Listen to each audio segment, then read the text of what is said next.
ให้มาคือไม่รักษาแล้ว90 ปีขาก็ใหญ่แล้วก็ใหญ่หมอไปฟอกแล้วว่าเนี่ยตรงเนี้ยผมก็รู้สึกว่าดีต่อทีนี้พี่ต้องเล่าเหมือนผมเลยนะผมตื่นเต้นขนลุกเลยปวดขี้หรือเปล่าไม่รู้ต่อเลยครับทีนี้แม่ไม่ยอมฟอกแม่บอกว่าอย่างไงก็ไม่ฟอกเพราะว่า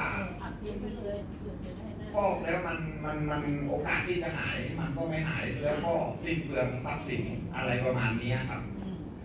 ผมก็เลยโทรหาพี่ศรีไพบอกพี่แม่ผมเป็นไตระยะสุดท้ายแล้วหมอเขาจะฟอกทีนี้แม่ไม่ยอมฟอกครับแม่ไม่ยอมฟอกก็เลยเอาเบต้าบูสเตอร์ครับมาให้แม่ทานพอทานไปได้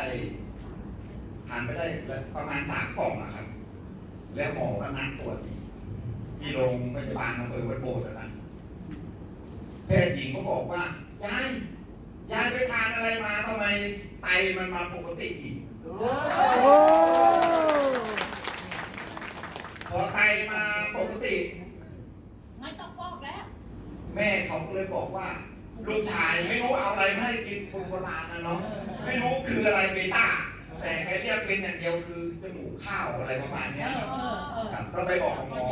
หมอก็ถามบอกว่าลักษณะมันเป็นยังไงมันเป็นซองวันที่3ที่ผ่านมาแพทย์หญิงเขาบอกว่าขอซองไอ้เบต้าบูสเตอร์ครับไอ้ซองเขียวใช่ครับมันเป็นลักษณะอย่างนี้หมอว่างั้นบอกยายลูกชายยายเนี่ย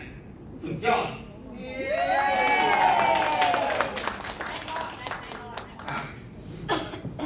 ลูกชายยายเนี่ยสุดยอดมากเลยว่างั้นน้องผมก็เลยแต่ผมวันที่3ผมไม่ได้ไปผมไปกับอธิบดีอัยการผมก็เลยไปเล่าให้อัยการฟังว่าแม่ผมไม่ต้องฟอกไตแล้วนะท่านเฮ้ยเขาไปกินเลยมาวะมึงลองมาให้กูดูสิอะไรประมาณนี้ท่านก็เลยบอกว่าลองมาให้ดูปกติแกจะไม่เชื่อแล้วแกจะไม่ทานเพราะแกไปรักษาอยู่โรงพยาบาลบำรุงราษฎร์เนี่ยฟอกครับฟอกไตอาทิตย์ละ3 ครั้งตอนนี้ยังฟอกอยู่ครับท่านก็เลยให้ผมเอาเบต้าไปให้ทานพร้อมกับน้ำมันงาดำ2 อย่างนี้สุดยอดเมื่อก่อนในตัวแกจะซีดเหลืองเดี๋ยวนี้แข็งแรงสุดยอดทานไป4 กล่องพี่ตอนนี้แกทานหมด4 กล่องแล้วทานตอนไหนบ้างอยากจะรู้ทานกี่เวลาทานเช้า